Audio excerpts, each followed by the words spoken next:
Bien, continuamos en el Código TDF. Como lo anunciamos, está con nosotros la gobernadora de la provincia, Fabiana Ríos. Fabiana, muy buenas noches, gracias por venir. Buenas noches, ¿cómo están? Buenas noches. Primera vez en el año que nos visita.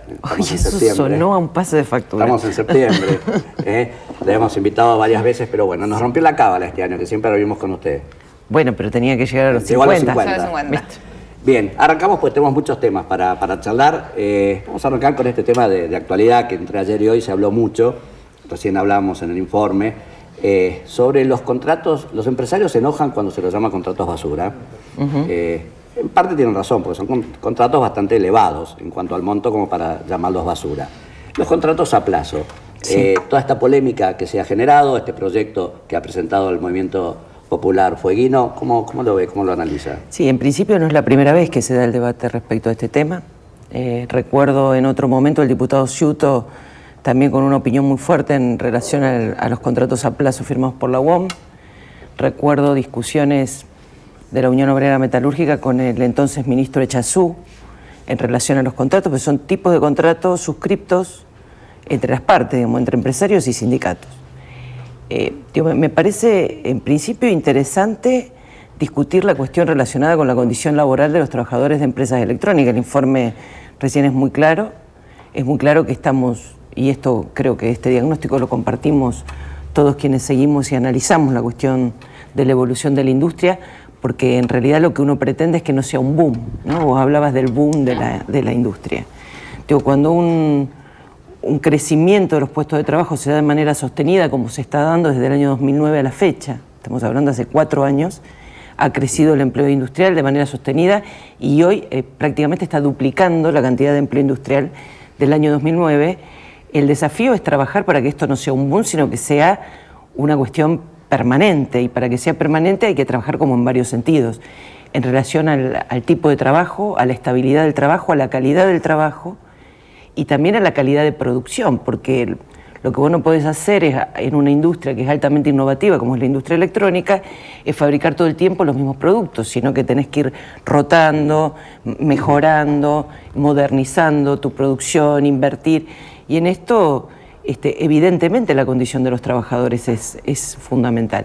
Me parece que no es una cuestión para enojarse, es una cuestión para debatirla con seriedad, pero también debatirla, y yo puedo coincidir en esto con la Unión Obrera Metalúrgica en que no pueden tener el nombre de contratos basura, por lo que salen, por un lado, y porque el marco de acuerdo es el marco de un sindicato y un empleador, te guste o no te guste. Esta es la verdad. El sindicato es la organización que los trabajadores se han dado para defender sus intereses, no hay otra. No hay otra en la Constitución. La verdad es que nuestras cartas orgánicas, tanto del municipio de Ushuaia como el de Río Grande, generaron una figura que está por fuera de todas las normas, que es la figura del trabajador no agremiado, como si estar agremiado fuese algo que está mal. Y la verdad que estar agremiado es algo que es legal, constitucional, y además tiene como muchos años de historia en lo que es la defensa de los intereses. Sí me parece necesario que si hay un bloque político, sea cual fuera, el Partido Justicialista, el Movimiento Popular Fueguino o el que sea, que plantea una situación en torno a la estabilidad de los puestos de trabajo, este diálogo debe poder darse francamente con los empresarios y con los trabajadores en su espacio de organización, que son los sindicatos, porque creo que todos deben poder tener la posibilidad de dar las explicaciones de por qué en la industria electrónica estos contratos a plazos tienen la aceptación que han tenido de parte de los trabajadores y tienen la aceptación que han tenido de parte de los industriales. ¿Qué otras cosas se discuten, cómo se discuten y cómo interviene el Estado en sus distintos estamentos para garantizar esta estabilidad que es absolutamente necesaria para las familias de Tierra del Fuego? Bien. Lo bueno es que se junten y traten entre todos lo bueno todas es que las se partes. discuta, lo bueno es que se discute y que se vea que hay un problema a mirar. Y ese problema a mirar puede requerir de una solución, y una solución a la que podemos arribar no con el enfrentamiento, sino clarificando las posiciones. Fue la primera reacción al enfrentamiento. ¿Qué es clarificar las posiciones, me parece? Recuerdo el 2009 cuando fueron todos juntos a Nación a pelear, se juntaron los diputados de todos los partidos, se juntó Nación, se juntó el gobierno, se juntaron los gremios y los resultados fueron buenos. Lo cierto es que, exacto, fue excelente el resultado. Todo el mundo se juntó, el sector público, el sector privado. Es cierto también que la iniciativa, digo, porque en esto del todos parece que todo se diluye. O sea, la iniciativa en términos de legislación vino de parte del Estado Nacional Argentino, una petición que venían formulando Tierra del Fuego a través de su sector privado desde hacía 8 años antes del año 2009. Esto por un lado. Desde el punto de vista del impulso en el nivel provincial fueron los sindicatos, el sindicato de la Unión Obrera Metalúrgica, quien convocó en Río Grande a todos los sectores a apoyar esto, y después el Consejo Económico y Social, que se sumó y se hizo presente en el Parlamento para hacerlo. Pero hubo la necesidad de que todos los sectores, trabajadores, empresarios, políticos, empresarios no electrónicos, digamos, hubo muchos empresarios que no tenían que ver con la industria electrónica, que también fueron y acompañaron. O sea, y en este sentido hay un esfuerzo muy grande del pueblo argentino y del Estado Nacional Argentino en sostener una industria promocionada. Entonces me parece que en honor a esto, todos tenemos que poder dar explicaciones y todos tenemos que velar para lo que me parece es la mayor preocupación, porque cuando el boom deja de ser boom, los problemas sociales, los primeros que lo sufren son las familias, y los que tienen que salir a dar respuesta son los estados, municipal, provincial o nacional, porque la respuesta frente a la necesidad la tiene que dar el Estado. Entonces me parece muy bien que todos podamos discutirlo y que todos podamos aportar a esto que nos preocupa tanto, que es la estabilidad. Además es un proceso que ya vivimos. Siempre los vivimos, ¿no? Digo, hasta... Sí, en el único momento que no lo vivimos fue frente a la crisis 2009-2010, que fue la primera vez en la historia del régimen que el régimen funcionó anticíclicamente. Digamos, no fue acompasando el ciclo de depresión, sino que mientras la economía mundial caía, la industria de Tierra del Fuego y la situación económica del país crecía. Y me parece que frente a esto uno no puede hacer de cuenta que puede no volver a pasar. Puede volver a pasar y hay que estar preparados para que no suceda. Y esto implica inversión, trabajo, estudio y mucho tiempo en la discusión y en el consenso. Bueno, ahora, ¿cómo analiza y cómo vive este nuevo pedido de juicio político? Y que es complicado, qué sé yo. Es complicado explicar porque me pareció que lo que salió en la prensa pareció como que uno minimizaba el juicio político y lejos de eso. Lo que yo digo es que cualquier persona que decide someterse a la voluntad popular en un cargo ejecutivo o en un cargo susceptible de ser sometido a juicio político debe tener entre los presupuestos posibles que puede ser sometido a juicio político. Sobre todo si uno lo que tiene es la responsabilidad de la administración de lo que no es de uno, es la administración de lo público, razón por la cual debe dar explicaciones de su accionar, que debe estar siempre en el marco de la ley y la Constitución. Y cualquier ciudadano tiene la posibilidad, creo que voy a pasar a la historia, además de como primera gobernadora mujer, primera mujer reelecta, etcétera, etcétera, como la gobernadora de la historia de Tierra del Fuego, que más juicios políticos ha tenido que sortear. Yo creo que este es el 10º, en casi 6 años, de todo tipo. ¿Qué estoy diciendo con esto? En Tierra del Fuego hay un grado de fragilidad institucional que hace que uno se preocupe, pero en términos personales y de responsabilidad pública uno no puede estar asustado, lo que tiene es que ser responsable a la hora de dar explicaciones de su propio accionar y de sus propias actitudes. Así que esto es lo que he hecho, yo mucho más no voy a decir por la sencilla razón de que esto está en etapa de investigación, está a cargo de la comisión investigadora. Yo ya he contestado, hemos aportado las pruebas que hemos considerado necesarias, hemos presentado los testigos que creíamos que debíamos presentar y bueno, y ahora será la comisión investigadora la que evalúe y decida si lo pasa a la sala acusadora y de ahí en más continuará o no el juicio político. 10 juicios políticos dice que es el sí, 10º. Creo que es el 10º. ¿Y a qué lo atribuye? ¿Un mal uso de esta herramienta constitucional? ¿Una visión muy crítica hacia su gestión? Mira, yo lo atribuyo como a varias cosas. En principio, la Constitución provincial y la ley que establece el mecanismo de juicio político establece un modo muy accesible para realizar el juicio político. Sí. Cualquier ciudadano hace una presentación, hace una acusación y esto inmediatamente pasa a una comisión investigadora. 10 me han tocado a mí, hay otros gobernadores que no ha tocado ni uno y tienen 8 funcionarios presos, ¿no? Esta es la verdad. O sea, la mirada crítica, y fueron muy críticos, tanto es así que no fueron reelectos, ¿no? Que perdieron elecciones. O sea, la crítica fue mucho más que mediática, fue una crítica en términos de resultados sociales, porque en el resultado electoral se vio esa crítica, pero no tuvo un correlato con juicios políticos, ¿no? Con cuestionamientos en términos políticos. Con lo cual no podría verlo de una manera... Claro, no puedo poner en la balanza una cosa y la otra. No lo puedo poner en la balanza y decir, mira, hubo un gobernador en esta provincia que no fue reelecto, no solo no fue reelecto, no tuvo juicios políticos, tiene funcionarios presos, y sin embargo no hubo ningún dirigente político ni ciudadano que hiciera un juicio político, quizás porque las mayorías legislativas estaban constituidas de otra manera, quizás porque eran otros tiempos, pero lo cierto es que es muy fácil presentarlo, no así en otras legislaciones de otras jurisdicciones. Lo atribuyo fundamentalmente a eso y entiendo como a dos resultados de juicios políticos, una suspensión de un gobernador en el caso de Estavillo y una destitución en el caso de Colazo. Y en el caso de Colazo una destitución devenida en algún punto por el mismo orden temático por el que ahora se me acusa a mí, se me acusó 2 veces anteriormente también. Sí. O sea, 2 de los 10 tienen que ver con coparticipación municipal. ¿Le teme una suspensión? No, yo te reitero, no le temo a ningún resultado, no temo ningún resultado. Tengo la obligación de respetar el resultado que sea.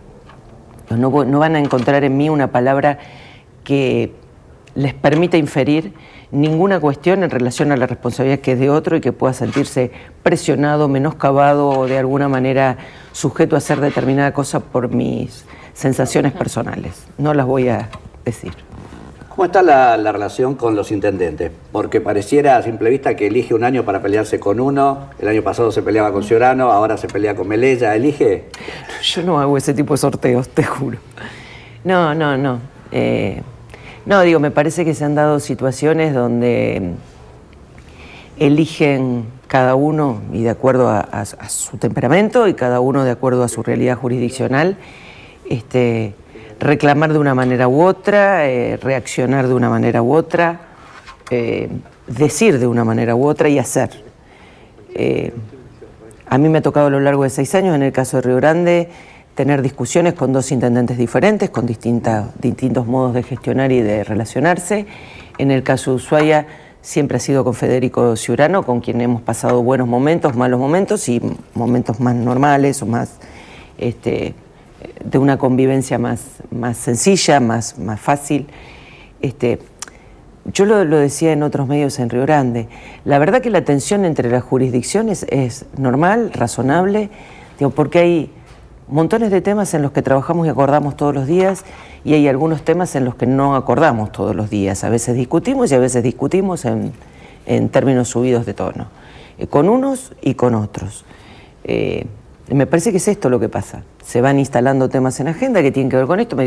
A veces se dan números de parte nuestra, de parte de ellos, que exasperan a la otra parte porque los números no están constatados, sino que son el reclamo de una parte que no está acordado con otro. Y bueno, y a veces también ponerse de acuerdo en esos números que se manejan distintas cifras, muy difícil, pero que vuelan, no es que estamos hablando de 1 millón de diferencia. Muy difícil. Fíjate con el IPAU lo difícil que es ponerse de acuerdo.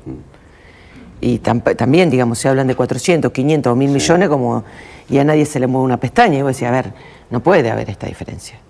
No puede. No es una diferencia de 200.000 pesos. Son diferencias de cientos de millones en el caso del IPAUS. En el caso de los municipios había diferencias de decenas de millones que tenían que ver con que uno calculaba una cosa, el otro calculaba otra, uno ponía en discusión una cosa, otro ponía en discusión otra cosa. Y a veces esto parece como el truco, ¿no? Y nadie se planta. Que uno dice truco, el otro retruco, el otro vale 4, y si se pudiera cantar más, cantaría más. Entonces, me parece que hay momentos en que uno tiene que decir, bueno, listo, no cantes más, no cantemos más. Tratemos de sentarnos a hablar, tratemos de sentarnos a acordar, porque la verdad que la posibilidad del acuerdo, cuando lo que faltan son recursos, acuerdos que permiten saldar deudas, a través de obras, a través de otras cosas, también son buenos resultados para la comunidad, que es lo que espera que uno haga. En el caso de la discusión por los gastos operativos, ¿el gobierno evitó el Vale 4 entonces? Todos evitamos el Vale 4 ahí. La verdad que la reunión con los intendentes del otro día fue una reunión muy fructífera, porque a veces los cuerpos técnicos defienden y defienden en tonos altos, Así que uno tiene la responsabilidad de bajar el tono. Todo siempre es cuestión de números y... Siempre es cuestión de plata. Si no hubiese problemas de plata, no habría cuestiones políticas. Y entramos en el tema presupuesto. Un presupuesto que muchos piden un sinceramiento. le reclaman un sinceramiento de los números, no del presupuesto, sino de los números. ¿Por qué si se recauda más, se sigue gastando más porque hay un presupuesto que siempre es deficitario? ¿Qué pasa con los números? ¿Se han incrementado? ¿Salió la tarifaria a fin de año? ¿Por qué siempre está ese desequilibrio? Bueno, a mí me gustaría que los que piden sinceramiento en el presupuesto se sinceren si lo leyeron, se sinceren si lo entendieron, se sinceren si se lo explicó a alguien que entendiera presupuesto. Porque la verdad que me parece que el presupuesto provincial es de lo más claro, tan claro es que es deficitario.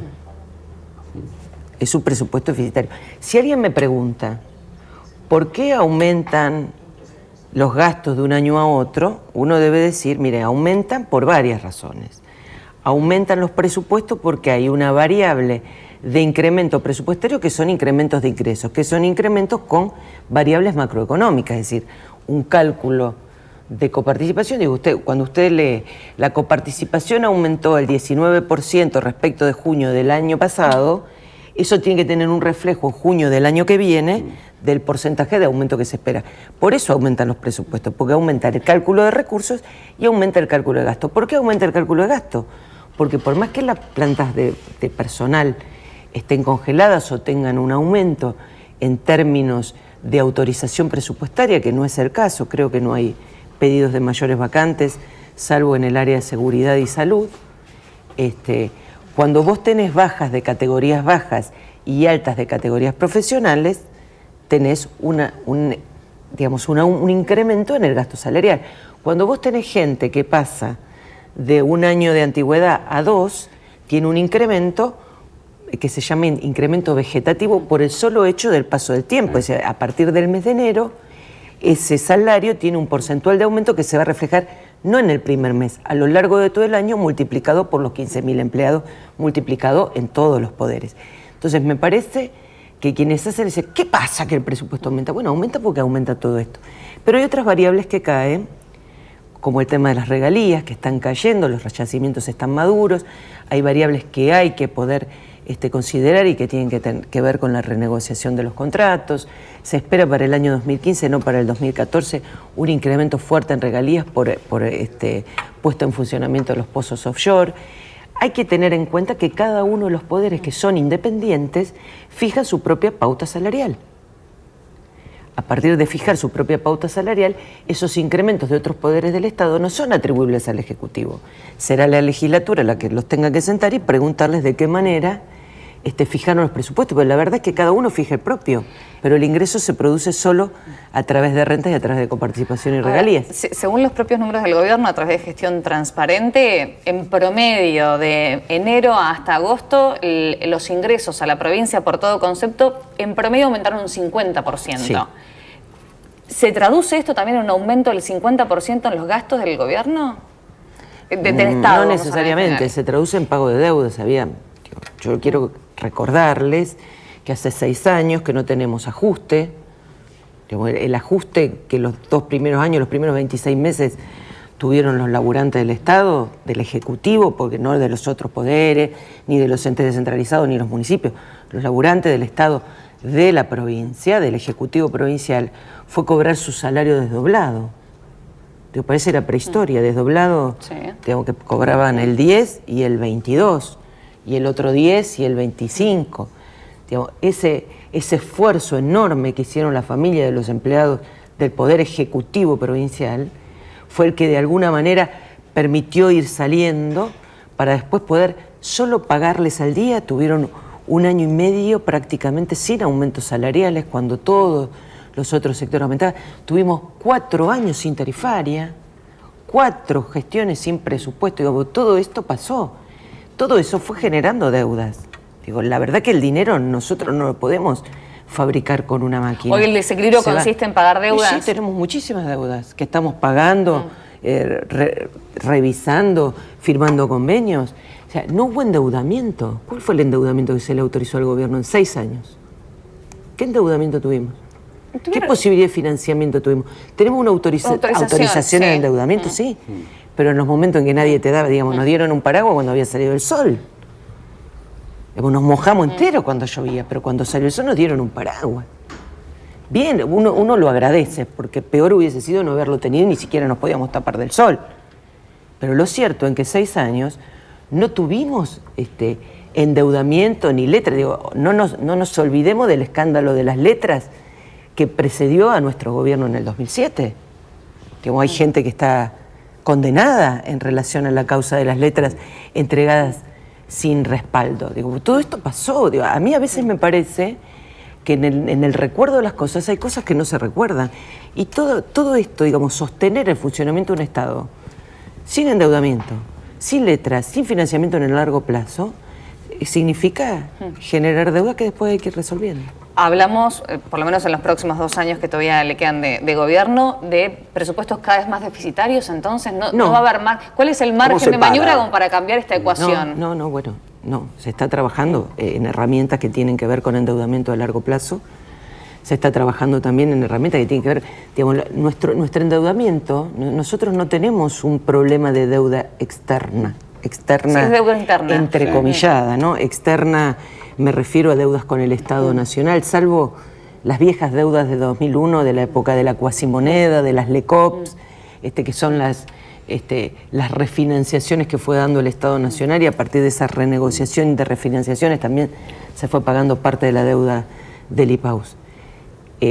Claro que se está trabajando en herramientas financieras de largo plazo, pero también es muy difícil introducir letras para pagar deuda interna. No encontrás en el mercado inversores desesperados por comprar letras para pagar obra social, para pagar coparticipación. Esto lo tenemos que arreglar restringiendo al mínimo el gasto, sin que esto lesione la prestación de servicios y de alguna manera estableciendo una entrega de recursos que garantice el funcionamiento de las instituciones. Hablando de deudas y de créditos, ¿va a tomar el crédito que fue autorizado por la legislatura de 120 millones de pesos para pagar deuda del IPAUS? Vamos a hacer todos los trámites. Yo en esto quiero ser muy clara, lo fui con los legisladores, pero quiero ser muy clara con la comunidad.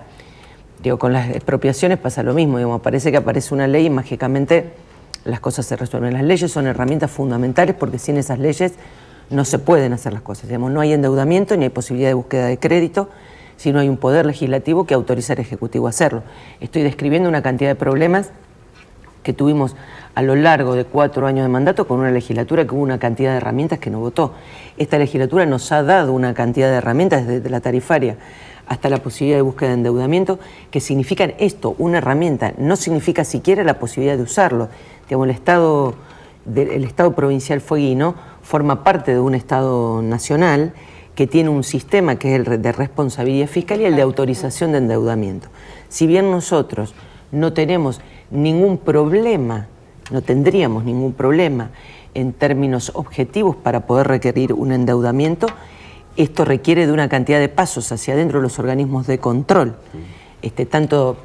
Imagínense que el Fondo Fiduciario de Infraestructura Regional, por el que hemos solicitado 120 millones de pesos de financiamiento para obras que además van a venir en parte, ¿no?, a cancelar deudas con los municipios, requiere de autorización del Estado Nacional Argentino. Los 120 millones para el sistema previsional requiere autorización del Estado Nacional Argentino, del Ministerio de Economía de la Nación. Así que en ambos casos se están llevando adelante los expedientes para requerir la autorización, se ha puesto en conocimiento de las autoridades nacionales y vamos a hacer todo lo insistente que debamos ser y vamos a pedir toda la ayuda que haya que pedir, si hay que requerirla, a los diputados y senadores. Pero es una herramienta que depende luego de la autorización del Estado Nacional Argentino. Y fondos, porque estamos hablando de muchos fondos que se van en deudas, fondos para infraestructura, para el común de la gente que se queja por ahí de los establecimientos escolares, del tema del hospital. ¿Se está trabajando en eso? ¿Se está tratando de invertir en eso? Porque surgen muchos problemas, más allá de la diaria, del desgaste que puede tener, que tenemos un hospital que ya no da más en cuanto a capacidad. Ese reclamo permanente de la gente. Sí, a mí me parece que a veces no se ven. Digo, nosotros estamos inaugurando, terminando este año con la inauguración de 15 instituciones escolares nuevas. 15 instituciones escolares nuevas. Se licitaron 2 jardines de infantes antes de ayer. Se está firmando el convenio de la nueva escuela en Tolwyn a fin de mes. El 2 de octubre se está abriendo la licitación de agua y cloaca para el plan maestro de la comuna del municipio de Tolwyn, la costumbre, solo un año de la municipalización. del municipio de Tolwyn. Ha estado aquí en estos días el secretario del ministro de Vido por lo que es el programa Más Cerca, que es financiamiento nacional. Tenemos el Fideicomiso Austral que está haciendo las obras del gasoducto, la ampliación del gasoducto que nos va a permitir previsibilidad en el uso de gas en red a partir del mes de febrero. Se está haciendo la cisterna, la ampliación de la planta potabilizadora, la electrificación de Andorra. La verdad que hay una cantidad de obras, obras que estamos haciendo con recursos del Tesoro. La ampliación del hospital se está haciendo con fondos nacionales de la reconversión de una obra que tenía 15 años de antigüedad. El de Río Grande. El de Río Grande. En lo que tiene que ver con el edificio del Hospital de Ushuaia y la ampliación del Hospital de Ushuaia, hay algunas novedades que plantearemos, calculo, a mitad del mes que viene o después de las elecciones, para que todo el mundo tenga todo lo que tenga que decir. Por suerte nosotros no tenemos candidato y nadie puede decir que estamos especulando electoralmente, pero hay un trabajo que se llevó adelante en relación a la necesidad de infraestructura sanitaria en los próximos 20 años. Yo no sé si recuerdan que vino la gente de Construir Salud, del grupo de arquitectos que trabaja en el Ministerio de Salud de la Nación, que gentilmente el ministro de Salud dispuso su visita a Tierra del Fuego, la evaluación de toda la infraestructura sanitaria, y nos ha permitido llevar adelante una proyección para los próximos 20 años, y hay decisiones que se están tomando en relación a esa proyección para lo que es la ampliación del Hospital de Ushuaia, qué tipo de ampliación se requiere, qué tipo de refuncionalización se requiere, lo mismo que los centros de salud. Hemos pedido la autorización para el financiamiento de la ampliación del Centro de Salud de Tolwyn. Vaya que hay obras. Terminamos convenciéndonos de lo que nos dicen, no se hace obra, no se hace obra, la UOCRA dice que no se hace obra. Hablaba recién de las elecciones que no participan. ¿Cómo ve las elecciones de afuera? ¿Cómo es vivir una elección de afuera? Es duro para un militante político. Sí, ¿no? Durísimo vivir la elección de afuera. Porque además uno siente que en algunos casos, por el tipo de publicidad que hay, parece que adelantaron la elección a gobernadores. Porque es completamente contradictorio. Si alguien que hace muchos años que está en el ejercicio de una función dice que para que los problemas no existan tiene que seguir en ejercicio de la función, porque esos problemas van a dejar de existir si es porque no es. O su función no tiene que ver con los problemas o los problemas no los resolvió. Las dos cosas no pueden ser. Entonces lo que a uno le parece es que se adelantó la elección a gobernador o que algunos candidatos no están pudiendo decir qué es lo que deben plantear en términos de necesidades provinciales, tanto en la Cámara de Diputados como en el Senado de la Nación.